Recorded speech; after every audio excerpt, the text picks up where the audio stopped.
Well, welcome back to the English broadcast of the 2018 Summer Split of the League of Legends and Pro League. We're back for more action for our final series of the day, and it will be Bilibili Gaming taking on Vici Gaming for this final one. And I feel like we just need to set some expectations, because I know there's going to be a lot of new viewers off the back of MSI, and also a refresher for us as well on how BLG will be taking on Vici today. I want to start with BLG because Clement, I feel like this is going to be the big 5v5 brawlers we're going to have this split. Yeah, basically the hallmark of BLG is their teamfight initiations and engage. The #1 and #2 player in terms of teamfight initiations are Road and Amazing J, and they are on the same team. So you absolutely want to ban away the recon quickness and also the Ornn train pain train that is going to be coming for you. It's going to be a very defensive matchup for Vici Gaming right out the gate. And team fighting is the name of the game, especially since the team of BLG are not really known for their laning phase. In fact, when you look at the lineup in front of you, this team should be known for their lanes. Audi, top lane, jungle, Swift, mid, Fire Rain, and for the bottom lane, it's going to be Snow and Caveman rounding out Vici's lineup. So Vici, for them, it's an identity shift, and they're going to be tested versus the team fighting team Amazing J top lane, Chieftain in the jungle, Mole mid lane, and the bottom lane of Jin, Zhao, and Road. Yeah, you're 100% right, because also if you are a viewer from last split, you're probably like, hang on, where's Easy? Like, why is Fire Rain in the mid lane? Fire Rain, Mordekaiser main. So he is the OG Mordekaiser main. If there's going to be any player who is the most adapted to this meta, it's probably going to be him in the mid lane. Yeah, and it feels like it's just going to be Vici. You're talking about Mordekaiser. That's definitely, it feels like a feels good man for him. But identity shift is going to be a big one for them, just because last time around Vici Gaming were known for team fighting, or at least getting into a large to the 30-minute mark, because they want to get to those long team fights. They had Martin who wanted to get those hyper carries. They had Easyhoon as a control mage. Yeah, so this is essentially a new team we're looking at right here, because the top lane's different, the mid lane's different, and the jungle, and the ADC is different as well. As we all know, Long has retired. Audi, who used to sit behind Amazing J on BLG, is now their starting top laner, and Snow is their star of the team, as they like to describe it. Fire Rain is the Mordekaiser player, and it's kind of the new guy, but we have to set expectations. He's probably not going to be a superstar. We're looking for him to become a good LPL mid laner before really taking over the reins that Easyhoon left. And you were talking about player after player. For me, it is going to be about Audi and Amazing J. The fact that Amazing J, statistically, in team fights is the way he goes. His damage per gold and damage taken per gold, it's off the charts. I remember in the Demacia Cup, he was out sporting Mundo, but still had the highest damage in the game because he does not give a damn. You call him a streaker, but that's because when he notices he has an advantage, he keeps walking forward. The biggest point about Vici, though, about Audi, is that even though we don't have any footage of him last year because he was behind Amazing J, he played a few games when he was on EDG.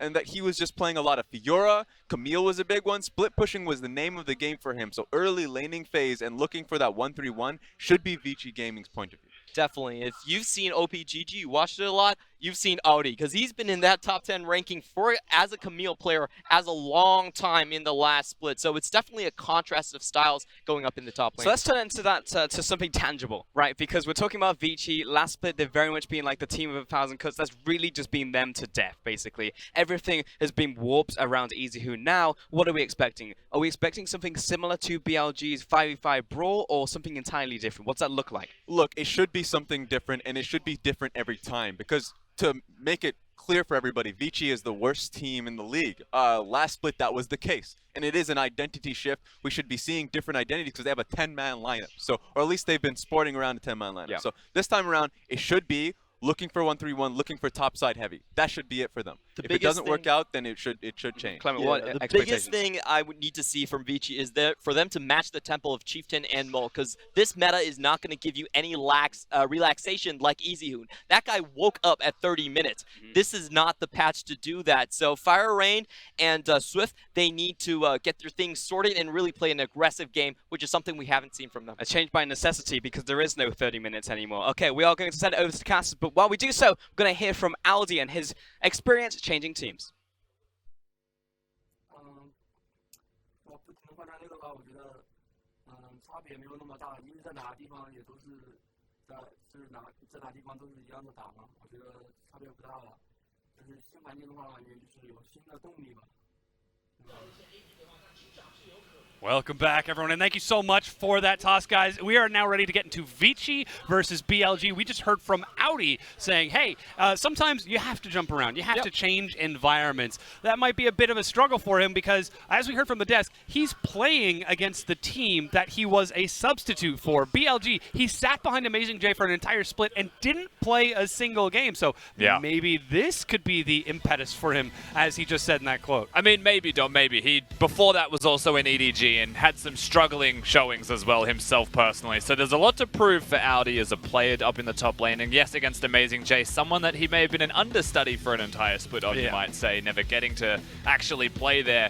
Could have done wonders for him. We don't know. Well, yeah, we're going to find out with this game. I think that's the big question for Vici overall, is with them bringing in so many new players. As we heard from Raz, running a 10-man roster, this could finally be the split for change for Vici Gaming, where we actually get to see them grow and adapt beyond their sort of limited mid-centric playstyle of the past. Yeah, definitely. I mean, mid is still going to be a major focal point for them with FLICKR coming in, having never won a game with Vici. And it's not to say that the teams won many themselves, but EasyHoon, at least when he was there, they were able to pick up those victories. So coming into this game, I would say the roster moves that we've seen have been a lateral shift for them and hasn't been an upgrade or a downgrade, strictly speaking. But I do think there's actually added potential there behind the players that are currently starting for them. Speaking of FireRain, it's very hard to actually deduce what his ceiling looks like. We've never seen him play to his best yet. But I think Snow and Swift are the two you actually have to look at for Vici as positives, because now they've had time. They've been with the roster, not for an entire split just yet, but for long enough and through an off-season to learn, to adapt, to grow, and to actually start fresh this time and come in looking closer to their best. And this is where we're going to have to look for this new roster of Vici to show us some sort of special synergy. It's not just the 5 players' individual skill. There's some that makes them a team, because if anything, the team that disproved that is their opponents, BLG. They were the 5-man average skill players, but they always had that extra special spice, that teamwork that allowed them to pull off miracle victories out of seemingly nowhere. Yeah, they are called the Miracle Makers, Bilibili. They definitely know what it takes to pull a rabbit out of a hat and try and find themselves victories from places where they absolutely should not be getting one at all. They love themselves, their late game team fighting. It is the crux of their team, but they have diversified. They've changed up their jungle mid lane duos. Athena's got a new jungler, and Mianhua, who's going to be playing with him here and there. But right now, it is Chieftain and Mole. It's the dynamic duo that we saw towards the end of the spring split. And they were a fantastic duo. Yeah, absolutely. A huge, at least for the meta, were at least upgrade in that mid lane in the jungle, completely opening up that aggressive tag team style. And as we get into this second set on the 8-11 meta, we've already seen some crazy mid jungle duos. The Mordekaiser Shyvana. There is a bit of an opportunity for us to explore that space even more. And we did talk about FireRain being a Mordekaiser one-trick before entering professional play. So I'm just saying, the conditions are ripe for us to see something special here. But on your screen, you can already see pick and ban has begun for Vici Gaming versus BLG. And I will say, as we get into this pick ban phase, there are 2 trains of thought that you could take here. You could be the Jing Dong or the JD Gaming approach and just go all in on crazy, you know, do something different, hard commit to that different. Or you could be a bit more reserved, come in, actually test the waters, just dip your toes in and see how you're going in terms of skill before you go towards the cheese. And that's something that we'll have to explore here through the pick ban phase. How down that rabbit hole shall Vici fall? We're certainly going to find out, as Camille is the final ban, and immediately Aurelia locked in for Vici. Now we can see this go in a couple of different places. BLG will get the opportunity to try and counter and pick around that, as I'm sure Pulse is jumping out of his seat, our resident Aurelia main. Yeah, there's a chance that it could go to 3 different roles. Of course, in mid lane, it is uncontested. Probably the number 1 or number 2 blind pickable alongside Zoe that has also been banned away by Vici. So far so good, actually, through the draft phase here of Vici with that first pick. And of course, it can go to top lane, it can go to AD carry. No inclinations of that just yet, of course. We'll have to explore as we get further through. Yeah, we're seeing Jin Zhao actually sticking with a marksman here. In our 4th game so far, we've only had 4 marksmen locked in on these LPL games. This makes the 5th with that Lucian, and of course the Rek'Sai for Chieftain to follow up and support that. That does sort of start to open the way towards the likes of Yasuo. If we could see BLG inclined to lean in that direction if they want to go for a knock-up style composition. But in answer, that does mean Skarner locked in for Swift, and Jin is going to pair up in that bottom lane. Yeah, so the place we're going to have to bring this one back towards as Vladimir does get locked in is actually the Rek'Sai, something that has been Not exactly a high priority jungler, something that you haven't seen a crazy amount of as we moved into patch 8.11, but something that still exists and is always going to be worth looking at. I know Raz was super excited about the Rek'Sai potentially. Had a rough game when he first tried it, but you saw a lot of potential in the champion, of course. So Rek'Sai does still exist, and this is another good test for the champion of can she keep up with the likes of Ascana that has just been running rampant through MSI. We'll absolutely keep an eye on that. Of course, we already know Chieftain and Mole are a very aggressive tag team and duo, so we'll see what the mid lane for Mole is going to be to pair up against that, because we still don't know if he's going to be playing against that Aurelia. Meanwhile, Jax has again been banned away from Amazing J. He's sort of the heartbeat of the team for BLG. He's the captain. He's the shot caller. And alongside that, you might be expecting a Mundo ban away from Amazing J at this stage. The Jhin locked in, not exactly someone that wants to rush his execution as calling. Of course, you can get it from the Aurelia, but it's not the risk that you want to be taking. We've seen Amazing J play Mundo. We've seen him solo carry games by himself, and they probably want to get rid of that one. I mean, we heard about from the analyst desk how Amazing J is a streaky player, I suppose. When he pops off, he really is going to pop off and start running rampant across the enemy backlines. And Mundo is absolutely a champion that encourages that. As Morgana is the final ban. That means Mundo's open. I'm just saying. I just don't know how far the streaky rabbit hole we want to go down here as well. Look, Mundo's shirt is already half torn. That's all I'm saying. We'll have to see what that final pickup is going to be. That was BLG. They're now rounding out their own composition. They'll get final pick, and looks like they're going to be saving it for Amazing J if they decide to lock in this Alistar, which they do. That's not a bad choice, getting the counter pick to the top lane. More so understanding and discovering where is that Aurelia going to be going. You know, is it going to be a top lane or a mid lane? Most likely mid, of course. But you need that confirmation as we also get ourselves a Nautilus down here. The support from the looks of it of Vici Gaming, one of the new supports we've seen crop up on this patch. Yes, some really tanky lineups coming out of Vici. 2 tanks plus the Skarner for engage with Jhin and Aurelia dancing around the fight as best they can. And I'm just saying, look at those biceps. How can you not want to see a streaky player play a champion like Mundo and literally go where he pleases? I've no doubt that Amazing J will be looking at the money man Mundo. Of course, he will lock that one in for himself. So exactly what you would want from him, playing a tank in the top lane. Very well with the team composition as well in the mid stages of the game. And for BLG, you are looking at mid game. You're saying that's a point where they will be super powerful. Absolutely a strong composition for them. That means that the Aurelia is going to shake out into that mid lane, Snow taking Jhin in AD. That Nautilus going to support, as you mentioned. So just like this, we've got our compositions locked in for game 1 between Vici and BLG. And now the first thing that you will have to notice with these team compositions is that BLG have a whole lot of healing. Oh yeah. There is a Vladimir and there is a Mundo running around. Lucian will get himself some lifesteal as well. Blade of the Wrong King is the staple first item of choice for him. That means the other side needs to get some healing reduction, but there's no Morellos that can be built. There is no mage in that middle lane. It is the Aurelia. They are desperately in need of an Executioner's calling, and that will have to be seen.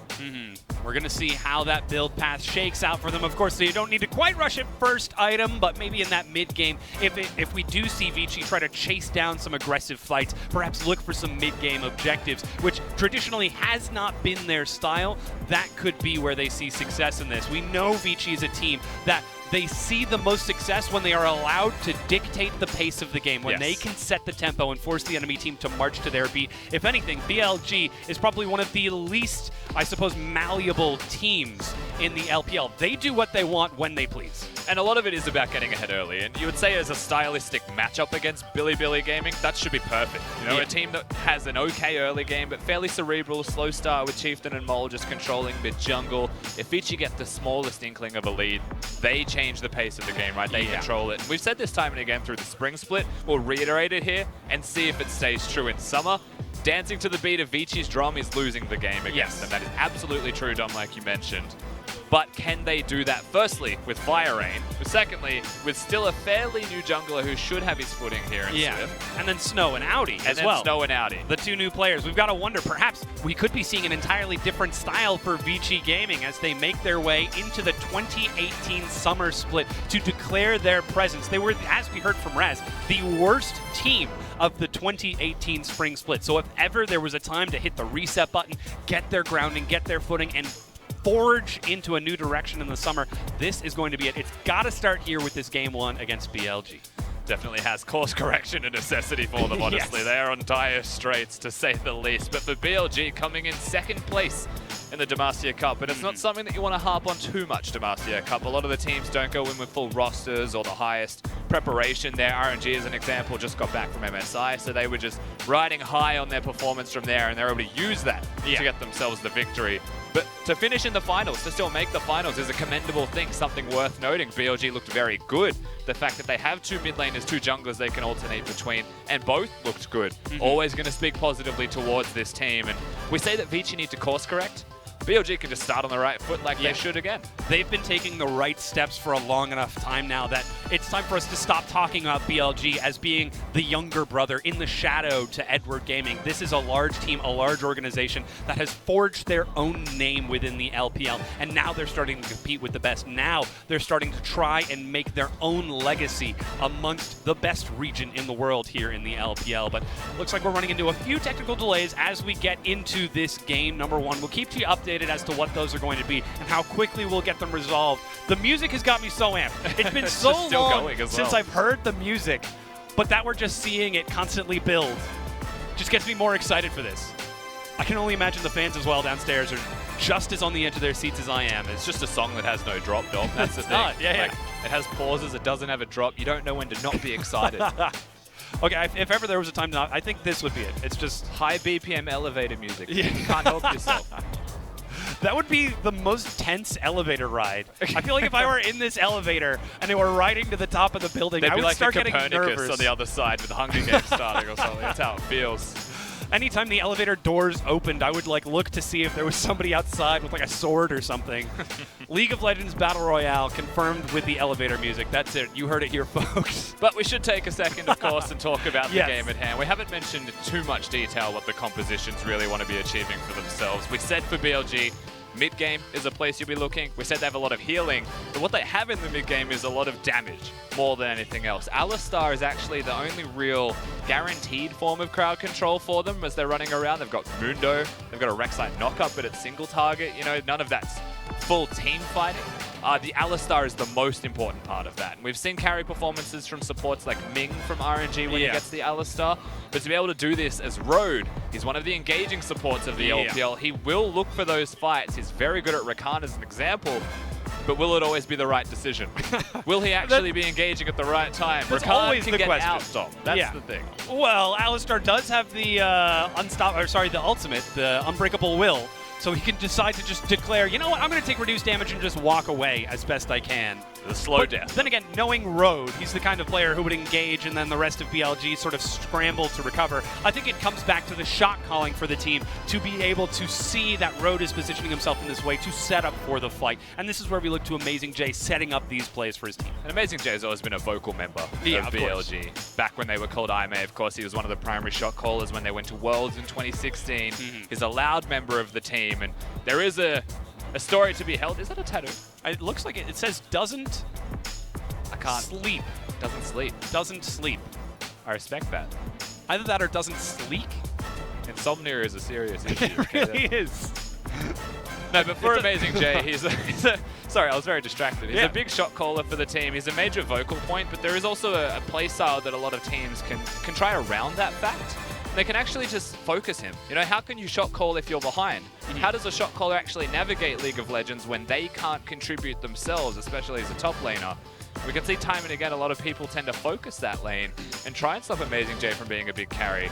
But that's where he has resilience. He has mental fortitude. You mentioned Road also being able to engage. Well, those two have been together for a very long time as a top laner and as a support. So they'll be able to carry the burdens of the other. Yeah, and that's where we sort of see the veteranship of this organization start to really thrive. Because Amazing J and Road have this resilience under pressure, you can see Amazing J and the rest of BLG make these miracle comebacks so often. A quick update for you guys. As is expected, it happens all the time in your games. It happens all the time in my games. We did have a lobby error. We're rebuilding it real quick just to make sure the 5-minute delay is running down for that one player who didn't load into the game. I don't know if you're familiar with this, but we call it getting oofted. Getting oofted. Yeah, I think that's the... Okay. Because when it actually cancels, it says oofed. Oh, in the yeah, message, getting oofed. so- Oofed, sorry, didn't connect. Yeah, that's a tragic oofting for both of these teams. We're trying to get that resolved as quickly as possible and get the players back in. To the best of my knowledge, we are still running same pick and ban because we did not see any game action state yet. though that could very well change. We'll hear from League Ops for more updates in just a little bit, but still, we're trying to get the players back in on this. And still, this is, again, the beginning of the new split. We're making sure all our tech is up to standard. We're making sure everyone's ready and good to go because we've got 10 whole weeks of LPL action continuing to come at you, and this is only day one. Mate, look, it's better to get it out early. Yeah, exactly. That's always the way that you treat it. Day one is the day to shake it off, to Taylor Swift your way through the day and come in strong for the rest of the split. So. This is like that one player when you set up League Night and everybody logs in and the one player shows up 5 minutes late and then they're not even patched. Oh, God. And you're like, ah, come on, really? You couldn't log in when you got home yesterday? Every damn Make time. sure you're updated. You all know who you are. It's always one. It's always one. But we're trying to get the lobby set up as quick as we can. Again, gaming never ends for Vici. They've been struggling so hard over the course of the spring split. And also for a bit of history between these two teams, Vici Gaming have not taken a single win over BLG, previously IME, since 2016 summer split.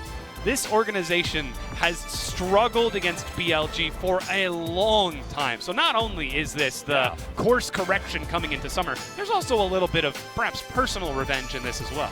Yeah, look, for what it's worth, I do think it's pretty funny that BLG haven't actually lost to Vici at all, and it's a tragic thing for Vici, who have been a sporadic team at best in terms of their performances. And it's not just BLG that they've struggled against, right? It's often the entire league. Their spring split was very poor, unfortunately, for them. They were the worst team during the spring split. They've had some readjustments now, of course, so they can come back stronger, but historically they've been slow. They've tried to be methodical. It's the death by 1,000 paper cut style of League of Legends, where they choke you out. They don't just go for their KO punch.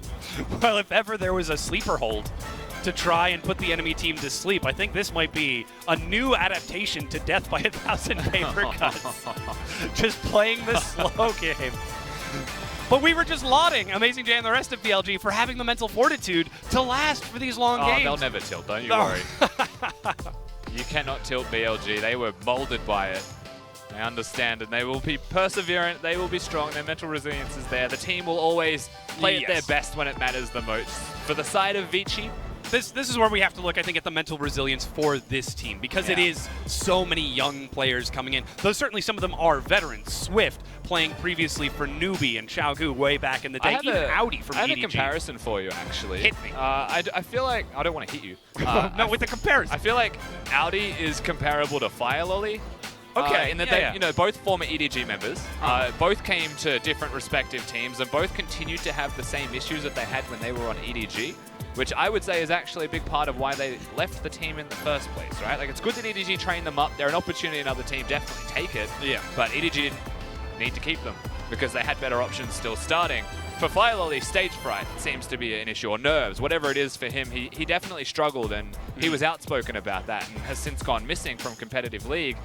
For the side of Audi, he went to an international event, and we didn't really get to see a lot of him before that, and he struggled on that international event. And then suddenly he's now joined another team as well, and again, great opportunity for him, but we have to wonder, and this is now our time to see for Audi if it rings true with the comparison, does he have similar issues to what he had when he was in EDG? Will he have lapses in communication or judgment and make crazy decisions or choices that aren't cohesive with the rest of his team? Yeah, and this is where we can sort of look at his journey over the past year. By sitting as a substitute behind Amazing J, if ever there was a top laner to have single-handed fortitude, that would be the person to learn it from, because Amazing J has been in the league for so long. He joined the LPL and against all odds said, I am taking this team to Worlds, and then actually did it in a single split, running the gauntlet and denying WE. So if ever there's a mentor to learn from, this is going to be the one. And now, stepping out from not only EDG's shadow, but also from under Amazing J's shadow. This could be the opportunity for Audi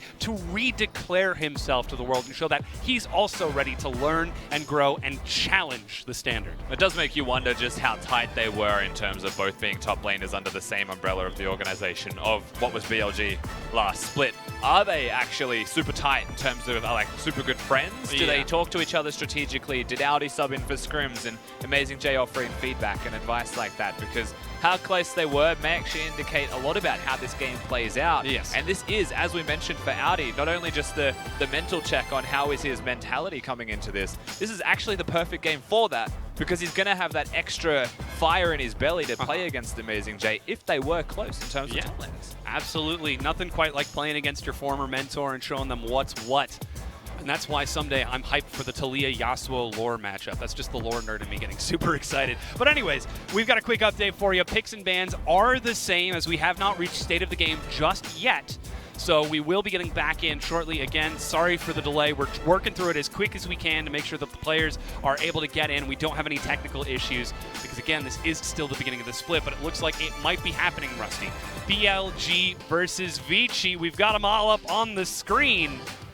Everyone has been so patient. Thank you so much for bearing with us, but it looks like we might be ready to get into game number 1 between Vici and Bilibili Gaming. Certainly looks that way, Dom. The stage is set. Vici against BLG for their first game in the LPL of summer.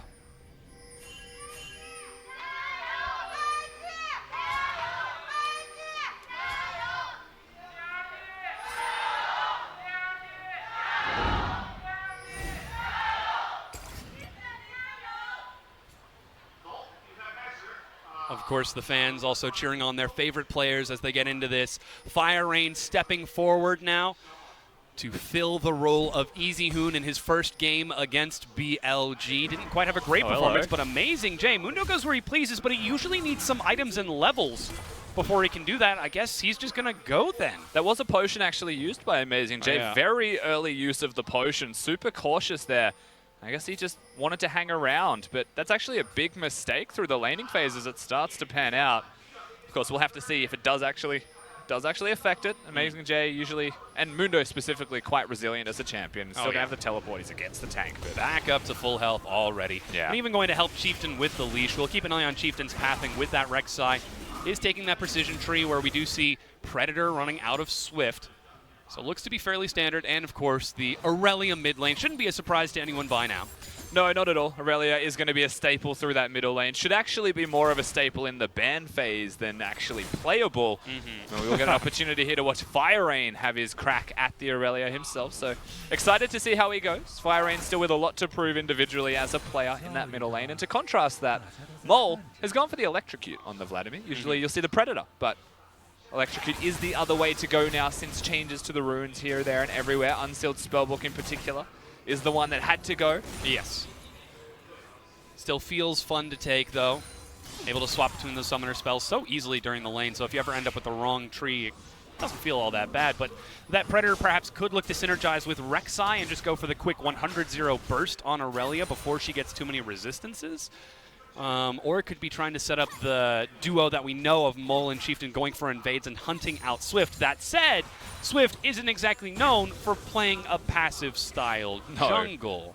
He's not. And Skarner is one of those champions that can be very passive, can be more cerebral. Chieftain has had vision, has had knowledge of where Swift was when he was at the blue buff. There was a ward there.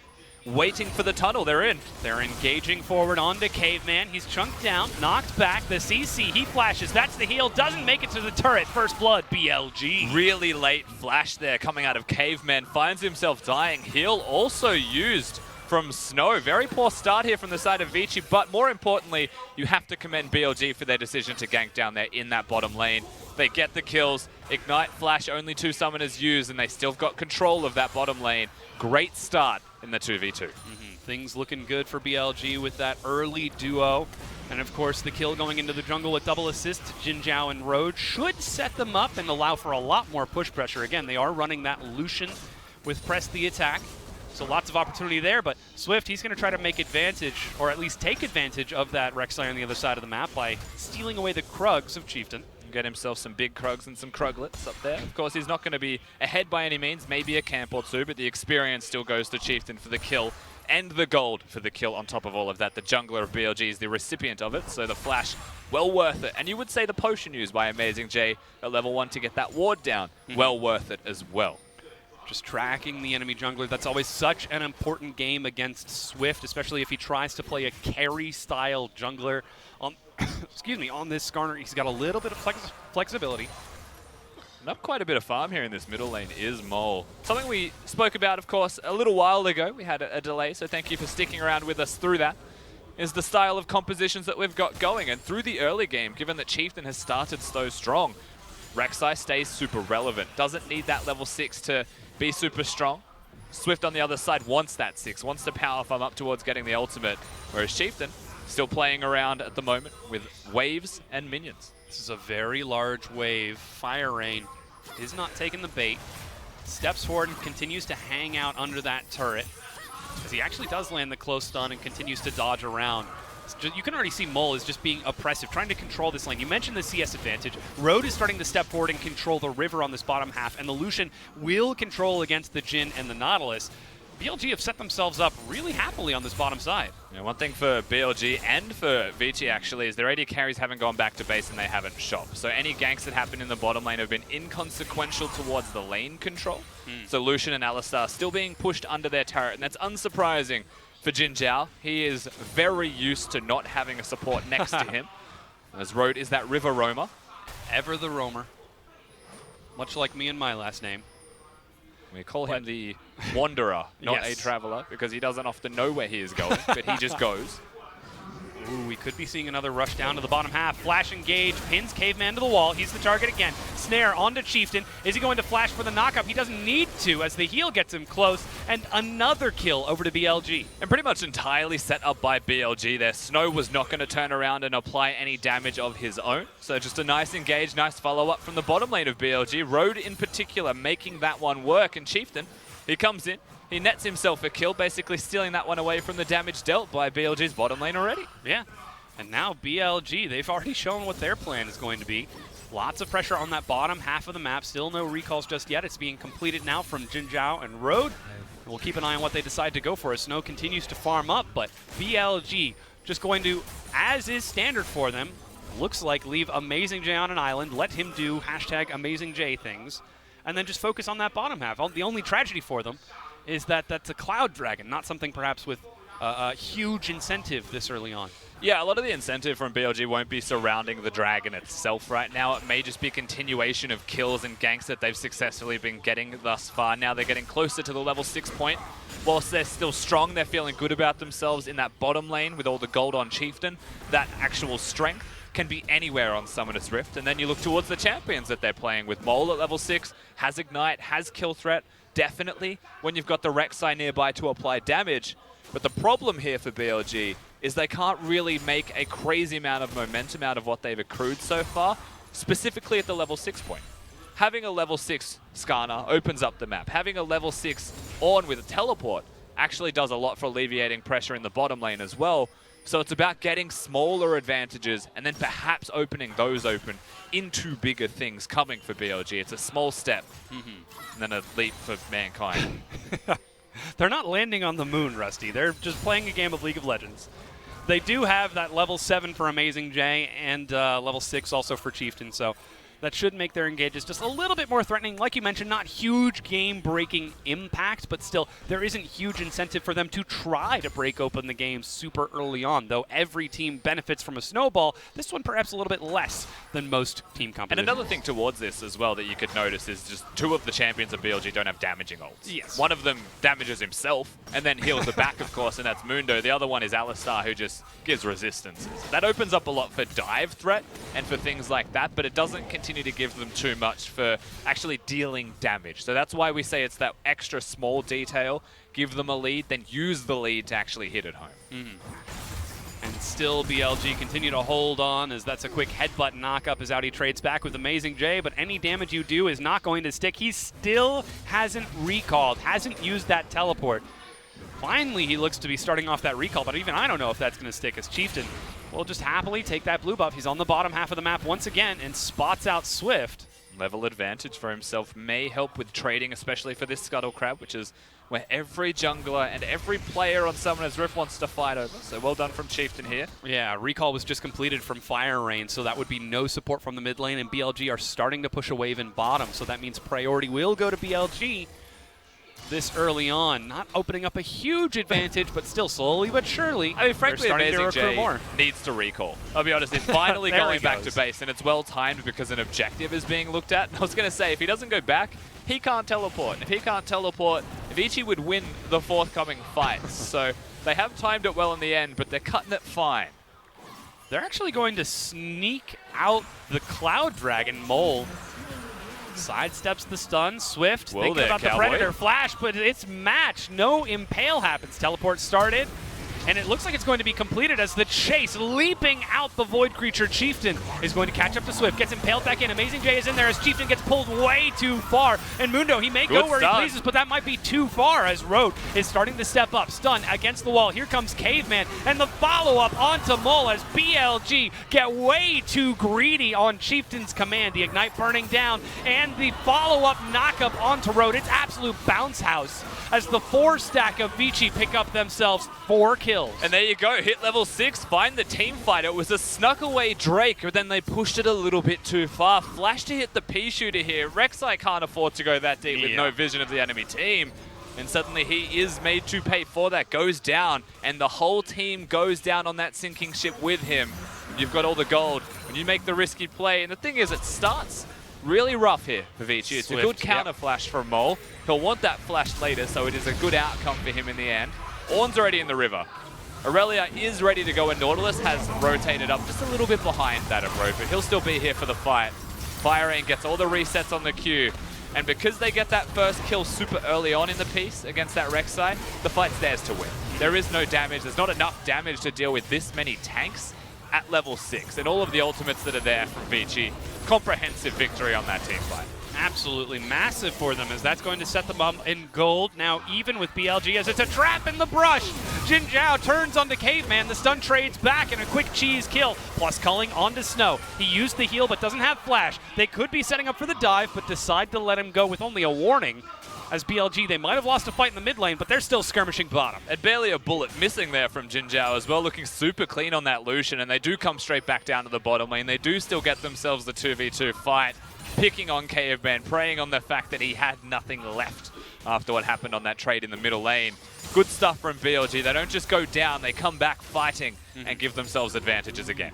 And just like that, they're back up in gold. Still no turrets taken in this game just yet, despite all of the trades that we've seen. FLICKR in the mid lane. He's down about 10 CS, as it looks like he will be going towards the Triforce in the mid lane. Mole finishing off his Proto Belt. Swift, he's starting to feel himself with these invades now. Brings Audi and has also got the support from FLICKR in the mid lane as he steals away the red buff, but Chieftain steps up. Smite is ready, and Chieftain secures his own. Swift has got Impale. Chilling Smite, but lets it go despite all of the pings from Smites his team. him, lets him off with a warning. He'll Yeah. back away. Swift back into the river. The safety of the middle of the map, it seems, for the Skarner. Oh. And now Amazing J. That's the next target. That's going to be the knockup. He's made brittle. Impale isn't used just yet. Finally pulls him back in as FLICKR hops forward. And AJ, he's healing up. He's low, but it's not going to be enough. He dies. FLICKR gets the kill. Meanwhile, another death from Caveman. 0 and 4. Every single one of his team's deaths. Caveman may be regretting rushing Boots of Mobility as a Nautilus down in that bottom lane. He's not even roaming first, unfortunately. Road has been there first every single time, being preyed upon by BLG's 2v2. That's how you know that the bottom lane is snowballed, and that is a scary prospect for the opposing team here of Vici. But for the rest of the map, a 3-0-1 Aurelia, that's going to be super dangerous for Jin Zhao to deal with. And now we've got ourselves just strong different points of the map, and you have to see how they actually collide. And again, we mentioned Jin Zhao is always a very patient AD carry. He's going to have to show his patience when there will be an Aurelia diving onto him. FLICKR, the new mid laner, could try to make something happen, but Caveman is caught again. Look at the CC. He's pinned and knocked forward, but Road forced to flash away from the turret. And Caveman escapes this time. First brick picked up by BLG in the bottom lane as Rift Herald is actually used up top to try and trade back with another turret, but BLG are just continuing to push for the tier 2. Yeah, Chieftain's still nearby to pressure. Very difficult for Vici to come down here and deal with this. Even the Vladimir nearby. Oh, somehow that hook landing, but Caveman goes into his death again. 0 and 5 from the support of Vici. Dear Diary, it's day number 3. I am still hooking enemy champions with only Boots of Mobility. I am not sure why. That is a sad, sad diary. As BLG Mole follows in from the top side to force away the rest of Fire Rain. And the rest of Vici, as the Tier 2 has been taken, Rift Herald finished off by Amazing J on the other side, means it's 2 turrets for 1 in favor of BLG. And another victory for BLG in the end. We'll get to see the start of this where Caveman went down, the fight that we missed initially as the Lucian just around the corner. Road has shown a lot of proficiency with holding his headbutt most of the time here, ensuring that Caveman dies pulverized, just sit there with the chains stacking up around that Nautilus. There's no way out for him if you play that style, because he wants to hook a wall and get himself to safety, but instead Road positions himself forwards in front of that, preventing any escape, and they keep netting the kills onto him. And that's a lot of gold now onto that Lucian, as you mentioned, 2, 0, and 3 on Jin Zhao. A lot of assist gold going to Road, and then even more gold onto Chieftain in the jungle. But there is that ever-present concern as you get towards the mid-stage of this game, items being completed. It's a Trinity Force done for Aurelia. He is super powerful against that Lucian, and even the rapid-fire cannon being done for Snow.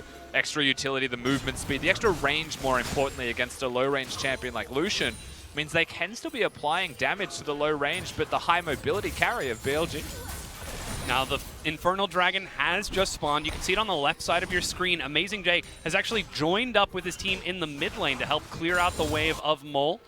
And they could be setting up for a big fight here. Lots of assist pings, but Road is on the flank. The Wanderer is going to go for a quick wander. Tries to go for Swift, but headbutts the ground as he misses the pulverize. The fight breaks out. Swift is in the front. Road taking as much as he can. Here comes the Orn Horde. Jin Zhao in the back. Sidesteps the knockup, but Fire Rain, easy assassination. He gets one, but that Vladimir is still at full health. Chieftain flashes back onto Snow. Not enough to get the kill as he's trying to pull him in, but he's on top of the ward. A snare goes wide as Fire Rain dodges 1, 2, 3, but it's not enough. He's stunned by Road and will finally go down. The shutdown by Mole.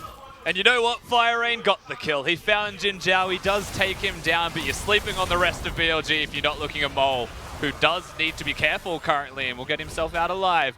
But Mole with a big team fight. Amazing J leaving it at completely full health as well. Yeah. You can kill that one carry of BLG, but that's not the team composition. That's just one man of an army of damage dealers. Jin Zhao tried to play his heart out in order to survive and outplay the Aurelia, but that's the damage that we saw. As a result, to the victor of the fight goes the spoils. Infernal Dragon finished off by Chieftain, though he is spotted out by Caveman and Swift. He won't. That's a greedy recall. Knows the Predator is on top of him. All right, calm down, Chieftain. We'll get to see the fight again. It even starts with a ground pound out of frustration here from Road, of course, just missing that one. Great combo. The Aurelia ultimate hitting everybody, and that's why Jin Zhao is just going to die here. Yeah. Gets the resets. Fire Rain very easily able to go, and you don't get to see the rest. We're back. The tragic impale death charge. Or sorry, depth charge. It seemed like a death charge at that point. Yeah, he was super dead. And that's the thing, though. Like, you can't come into another fight even from that point. Even in that fight, of course, you can see that it doesn't work. But Skarner ultimate being used onto the Lucian, followed by a Nautilus ultimate, followed by the Aurelia flashing forwards after the ult hitting and only hitting one target. That's not a team fight victory. That's an assassination attempt on the President. But there's like an army of people still there watching you do it. I mean, it might have worked out that time. They got the Lucian, but they lost the ensuing fight. We have to hope that in the future they'll be able to transition that into a few more kills off the back of it, because now we're 18 minutes into the game. Baron is up in 2 minutes, and the next dragon looks to be a mountain. So Vici can't afford to trade 1 for 4 or even 2 for 4 in the future. And they do risk being outscaled here by their composition. Yeah. When you look at all of the tanks that's there for them, that's fantastic, right? But a 0-6 Nautilus, no longer a tank. Yeah. You're looking at Ornn being a primary tank. Swift also going to complement that, going towards Banner of Command second, however.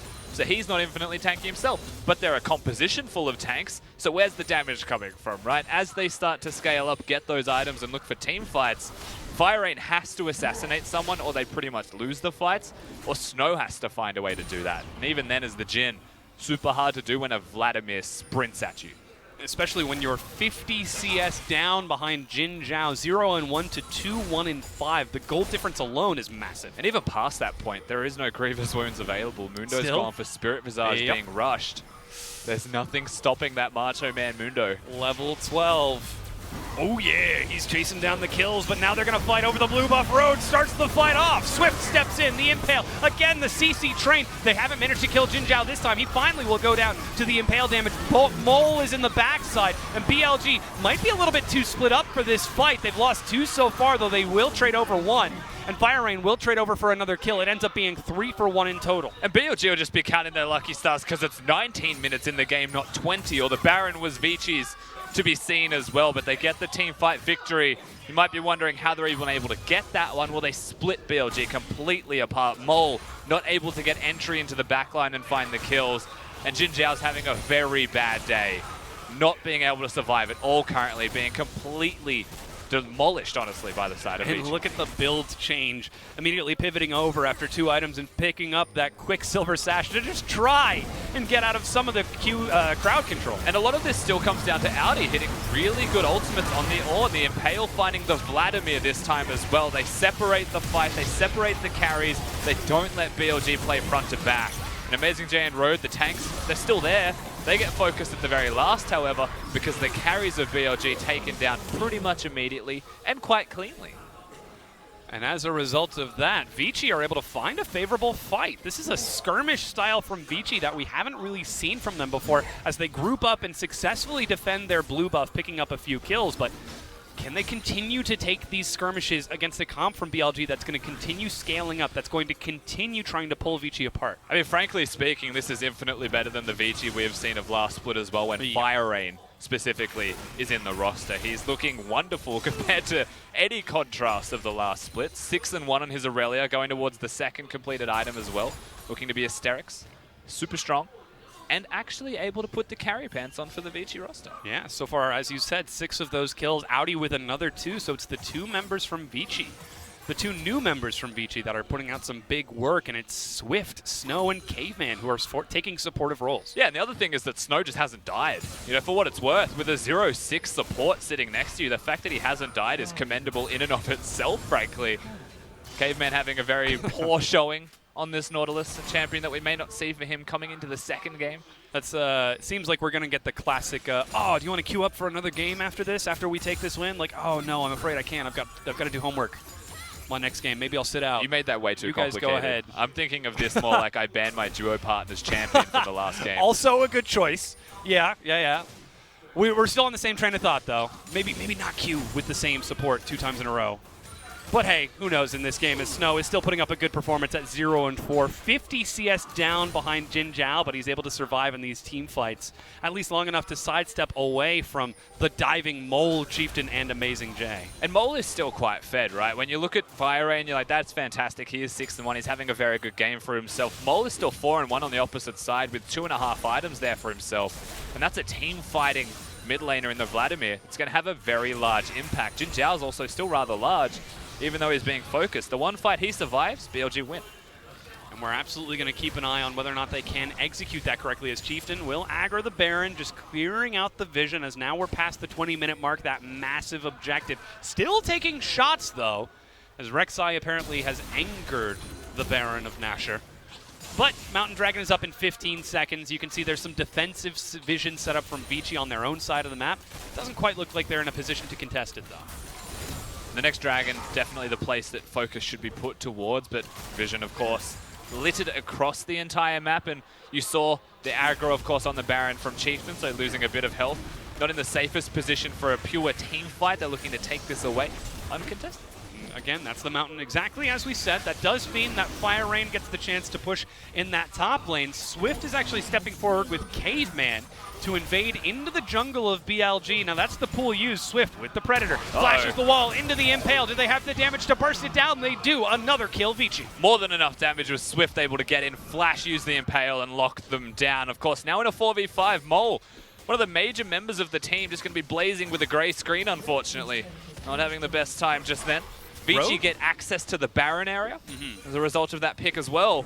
So you take the Dragon if you're BLG, and now you just hold on for dear life for 20 seconds, and then some as they wait for Mole to walk back towards top lane, towards the Baron area. Yeah, interestingly enough, that wasn't holding on for dear life. That was aggressively pushing Vici out of their jungle. They did lose the top tier 2 after the follow-up push, but they were able to save the red buff for Jin Zhao, so BLG still doing a pretty good job of keeping themselves in this game despite that very successful pick from Vici. Now we've got to wonder, can Vici get away with something similar once again? They are waiting a little bit here, Vici. If you were the team of Vici Gaming, if you were Snow specifically, you'll be saying, everyone, 1100 gold is the number. Once we hit that and I get a completed Infinity Edge, my crit chance doubles. I'm doing true damage now. We're going to kill everyone with that Infinity Edge. So just hold your horses for a little bit longer. See how they get actually able to navigate that fact, of course, with the Baron alive. They have access to the Baron being on the blue side, the best side to actually navigate yourself into the river. On the top side of the map, so a bit easier for themselves to deal with that. 220 CS, still 50 CS down, but now he's got his team there to support him in that mid lane. Even Audi getting pulled up just in case BLG were looking for a dive, but still, even with Swift waiting in the wings, the quick stack is not going to be enough to defend the turret and the culling. Quick proto belt to scare them away, as that's 5 members of BLG. But that's super scary, and again, this you have to remember, no grievous wounds available. They have to kill someone if they start a team fight immediately. They have to lock them down, they have to die, or the sustain will be far too strong. Amazing J getting close to that level 16 power spike that Amundo will get in terms of healing. With no grievous wounds to prevent that one, it's all on the ignites. But even the ignite from Fire Rain is on cooldown right now. Caveman, the only one with that available, and he's so fragile that if you see Caveman in a front line, it is just to hit and quit as fast as possible. You just got to tap it and get out as fast as you can. Try to set up for your team. It's really the ultimate trust fall in these sort of fights. Will Caveman land the Ignite onto the Mundo or the Vladimir? Luckily, he's got 2 targets that he can really worry about. Yeah, you know that Fire Rain will be using his on the Vladimir or the Lucian, presumably, as well. So Mundo is the one that he has to ignite if they don't have grievous wounds, or he's critically failed, unfortunately. That's not the wall you want. Audi just going to headbutt back to safety as Amazing J is pushing up, and BLG continuing to dance around this Baron area. The vision has been pushed out by Vici by the Dragon, but it's already been taken. Meanwhile, Mole caught in the mid lane by the collapse. 4 members of Vici again show up and just find a kill onto the mid laner of BLG before they can respond. He just feels a little bit too safe, unfortunately, Mole. That's not the first time that he's been caught, but with the mid lane out is still there, they are able to continue to keep pressure and push away Vici just that little bit longer. Looking for the headbutt onto Swift, just chucking away those chairs. There's just so much control of the map when you still have that mid lane outer turret there. And you can see Vici getting a pick. Fantastic outcome for them to get the kill once again on the Mole. Now 4 and 3 from 4 and 1 in a short space of time. But then they can't really afford to push too far forwards, get vision any deeper than just the river. So they can't actually look to set up around the Baron, maybe generate picks. Their composition would excel at that. If you have the Ornn with the rest of the team, you have the Aurelia, the Skarner there, and you control vision in the river and just that little bit deeper, you see them coming in, you get the pick, you get the team fight. Yeah. The pick-oriented composition has been finding them, but hasn't been able to do anything with them outside of take that top tier 2. So Vici seems like they've drafted themselves into the correct situation. They just need to actually do more of what they're doing as Mole. He's just in the wrong place at the wrong time. And didn't use the puddle correctly, of course, was locked down by the Jhin. So Swift just had to stand still, wait a little bit of time, and find himself the kill afterwards. Mole with summoners available now, though, will be able to flash in the forthcoming fights. And finally, we do have grievous wounds picked up. Snow will be able to start chipping away at that Vladimir, at that Mundo. The Executioner's calling could be BLG's head on the block if Vici are just ready to drop the axe, but BLG, they're fighting back. I just got really distracted by the Drakes that we've got spawned. I was thinking of some lyrics and how happy Atlas will be about it, but... Fire, Wind, and Mountain? If you don't get it, I'm not gonna say it. All right, okay. You can keep that joke to yourself. Oh, I will. All right. I'm glad that we've got that out of the way then. Do you remember? Okay, sorry. 28 minutes into the game, and I'm actually upset you didn't know it. I thought it was. Anyways, no, we're good. We're getting back into this. We're talking about League of Legends, Rusty. It's BLG. Get your head in the game. All right. You got to get your head in the game. That was weak. That one actually hurt me a lot. I'm now going to advance the story because of that. Thank you. We're at least going to try to. You mentioned that the Grievous Wounds was there for Snow. That is a place that, again, I don't blame him for not getting it until after the Infinity Edge. If he's going the IE build, it's super crucial that he gets the item complete. Yeah. The spike won't be there. He'll be super weak, and you can deny healing, but if you're not doing damage, you won't kill Amazing J regardless. So picks up the Infinity Edge, then can afford to go towards the Grievous Wounds. And when you're looking towards Fire Rain, when we speak itemization, the Sterux does a lot for helping him kill Jin Zhao, sustaining himself, dealing damage. It works incredibly well with the Trinity Force, firstly, giving extra base damage. Sheen, of course, scaling with base 80. And the Guardian Angel on top of that. So even if he fails the dive assassination once, he has a whole second go to try again. Here comes the Mountain Dragon now being picked up by BLG. Has 3,500 gold ahead. Seems like they're having some difficulty closing this game out as they've held an advantage for a majority of the game, but constant picks onto Mole have kept Vici in this, and now they're starting to hit their own big item breakpoints that we mentioned. You know, I don't know about you guys at home or even you here, Dom, but Yeah. I don't feel good finishing a complete Guardian Angel without using the stopwatch first. It's always one of those mental battles that you have with yourself on, like, do I finish this item when I haven't activated my stopwatch? Well, what do you do? Use it on the fountain when you have enough gold? Well, no, it's more like, do I want a team fight with a 600 gold tank item that effectively is a stopwatch and then, you know, get extra damage instead? But then theoretically, that's a delayed Guardian Angel. I know, yeah. That's the mental battle that I always have with myself, but I'm sure I'm not the only one. Well, we'll just have to ask the chat afterwards and find out what they think on this one, because right now, Vici are trying to defend as Baron looks to be the target for BLG. They've cleared out all of the wards. Black Cleaver finished off for Jin Zhao. Andy's got the Ninja Tabby to try and survive Fire Rain's incessant diving. But we've got some really big items being finished. Warmog's also finished for Amazing J. Zanya's, along with the Morellas for Mole. Yeah, I mean, we're pretty much at 3 item spikes across the board here for every member that needs those items the most, of course, when you're looking towards the Banner of Command builders. Swift, in particular, had gone around that item a little bit, changed his build, and went towards the Zeeks beforehand. So Banner will appear eventually. The question is when. And I don't mind waiting on that just a little bit more, empowering his team's damage output.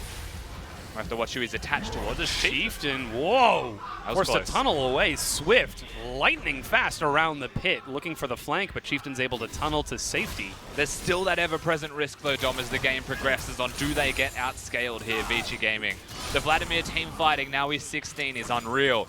Lucian, if he survives, and he's gone towards the Black Cleaver build, has a QSS, a little bit more survivable against just the Aurelia. He's got a hard task against him, but if he does, the damage output between those two, the Vladimir and the Lucian, is incredibly high.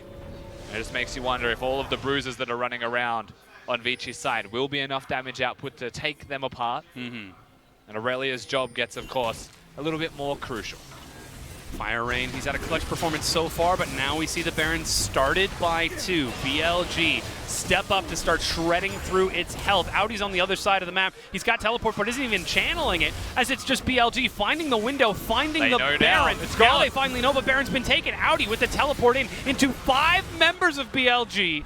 Cancels it at the last second as Vici's momentary lapse in vision costs them. Against the Mundo and against the Blade of the Ruined King Lucian, all it takes is 10 seconds. You don't get to the pit in 10 seconds, it is completely taken away from you. And that's the case here. So BLG, very well done in their timing. They don't bait it this time. The one moment they get an avenue of entry, they just take it straight away. And that does mean 3 minutes are on the clock for BLG in this power play. 6,000 gold ahead, and finally they're starting to break some turrets. Mid-tier 1 was taken earlier, so now it's only mid and top for those tier 2s still standing for BLG. The big push for Bilibili, though, is can they break an inhibitor will this, or will they need to wait for the next Baron cycle? They've been maintaining the gold lead for most of this game, and this is that first opportunity to really blow that open and try and find the game-closing lead, the insurmountable lead that Vici cannot possibly come back from. But BLG have decided first to shop, to get their items to actually be as powerful as possible before they go for that one big power play. Mole, even by doing the Wolves there, has clearly got some items on his mind. Rabadon's finished off. Double needlessly large rod all stacked up. But like you said, that team fighting Vladimir, that team fighting Lucian are ready to rumble. And Amazing J pops that elixir of iron to get even bigger. And now BLG are getting ready. Vici have got to know that this is coming. What is going to be their answer? And they can very easily deal with the Mega Macho Mundo if he's in a side lane, but when the team fight comes in front to back with the Elixir on as well as the W, very hard to actually keep away from your carries.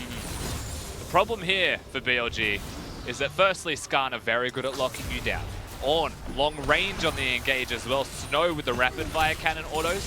can poke you down on top of all of that. Through that, they just need to brute force their way in. Jin Zhao, low-ranged AD carry, not always feeling safe to step up to the turret, and they don't have a banner of command to just break the structures down incredibly quickly. Yeah. BLG going for the patient strategy, just using the standard Baron cannon minion. They now step up to the inhibitor. This is a much narrower choke point, much easier for Vici to defend, but it's already chunked down to half. And note that Amazing J just keeps taking aggro intentionally. No one can remove him from the front unless they start an all-out brawl and team fight immediately. Turret will go down unless Vici are able to step up and deal with them sooner rather than later. That's 60 seconds still left on that Baron. The inhibitor turret is at such low health. AJ walks up the flash engage onto Swift. It's a fight on two fronts as an all-out melee. 5-man knockup is huge from Audi, but Jin Zhao, he's surviving for long enough. Chieftain is able to leap forward and defend his AD carry, and that's going to be Fire Rain getting shut down. BLG have lost everyone as they chase down yet another kill. Oh no. The Luchador has declared that this is his ring, that is his belt, and you cannot take it from him. A double kill from Amazing J, and the juggled kill onto Audi means the ace and BLG turn on to the inhib, and shortly thereafter the next. You wouldn't believe there's turrets there, Dom, but BLG, they get the dive, they get the team fight, and they get themselves the victory. BLG turn onto it in their first game of the split, 2018 summer. They find themselves with the W. We said it in the draft phase. We can say it again now, very confidently, of course. Giving Amazing J the Mundo is always a risk that you will be taking. He's very proficient, rather, on the champion, able to navigate team fights super well, but more so able to just stand in front of his team and just be thick with 3 Cs. Unstoppable, cannot keep him away. The damage behind him. A bulldozer. Yeah, but it was mostly Mole that was dealing the damage behind him. That's the other place you have to look towards. The first time in this game for the past 10 minutes where Mole wasn't getting caught and dying immediately, they get themselves the fights, they get the Baron, they get the game pretty much straight away. And I was so excited to keep an eye on Fire Rain in that final fight to see if he could look for the dive on the Jin Zhao. I wasn't paying attention to Mundo trying to complete the Infinity Gauntlet of damage just by chasing down the members of Vici over the course of that fight. And that was a relatively low kill game, 14-11, still pretty close in gold by the end, 12,000. But if you take a look at that gold graph, it really tells a much closer tale. Yeah, it spiked with the Baron. The Baron was pretty much the thing that ended the game completely here. And we did speak towards that as well. Without the Baron, BLG can't really siege super proficiently. They'd have to be diving when they do siege. And once they had the Baron, they could set up to actually enact a siege. But by doing so, it forces Vici to step forwards to you. And when they step forwards, that's when you look towards the team fights. That's when you get the 5v5. And that was the thing that eventually actually won the game for them. Yeah, it seems like we were seeing BLG return to a more patient overall, I suppose, macro-based strategy. They weren't super aggressive looking for the picks. They were just playing, well, outside of Jin Zhao in the bottom lane. Yeah, on the far side, BLG were trying to play nice and safe. But it was Vici who were allowed to play their patient pick-based strategy against it and look for openings. Yeah, Vici actually played quite aggressively. It's just that they didn't have their eyes set on an objective afterwards. So they were really lost besides the picks. Yeah, well, we'll have to see if they can recover as we're going to go ahead and hear from our analysts on how BLG took that game one. Thank you so much, Dom. And let's be under no illusions here. That was not an easy game for BLG to win. I mean, Aldi was trying his hardest to make that a win for Vici there. And to be honest, for a vast majority of that game, I thought it was going to be a win for Vici as well. But what went wrong? Well, they got a lot of good team fights in the start of that, and BLG kind of threw it to them. But the fact is, when they went back to their own lanes, they handed the kills right back. We saw the kills in the side lane for Caveman as well, starting the game with 6 kills down, and they never really grouped and pressured the objectives afterward, just like Rusty said. So it was kind of like a catching situation. They basically caught out BLG when they were on the offensive, but they didn't have the time or the coordination to then get something afterwards. Yeah, I actually, right from the beginning of the game, I thought it was going to be a done deal for BLG. BLG's 2 kills ahead because the bottom lane fight, Rek'Sai's completely far ahead. Swift was so desperate to go for that play and it fails. But the issue here is that Chieftain sacrifices himself. You know what? I'm okay with that as long as the rest of the team backs away, but it's far too late from this point forward. They're just all getting scrapped down. Of course, Road even comes to follow. What are you even doing, Road? All of them pretty much get caught out for this one mistake coming in from Chieftain. And that really was just the story of the game, Clement. Yeah, it's like it was a really hard early game for BLG because they made a lot of mistakes, but they slowly fought themselves back into it. And right here, this is BLG again, thinking that Vici didn't have all their members here, but once Ornn popped over that wall, once they saw Audi, it was like, oh, okay, sorry. Yeah, I mean, regardless of winners in this game, I would definitely say that Audi was the MVP. This guy was setting up so many fantastic ultimates for his team. And I know a lot of people be like, look at the damage, look at the moves from FireRain, but ultimately he was just last hitting people with Q. All of the work was done by Audi. Yeah, and the last two replays did showcase the fact that Audi and FireRain in those team fights, when they had the lead for themselves, were pretty damn good. I really like to see the mechanics coming out of these players when they had the lead. But the first replay showcased that they shouldn't even have had the lead. So the first replay was that bottom lane was getting hard demolished by the Rek'Sai gangs coming through. The bottom lane vision control was heavily in favor of BLG, and it was Swift who was super desperate to make the play happen. If Chieftain had not used his ulti, if he had backed away because that was a poor gank from Swift, then BLG makes it a much faster game. It's just good that BLG ultimately played it a lot more patiently and were able to draw the game out. Yeah, this is a big discussion we were having.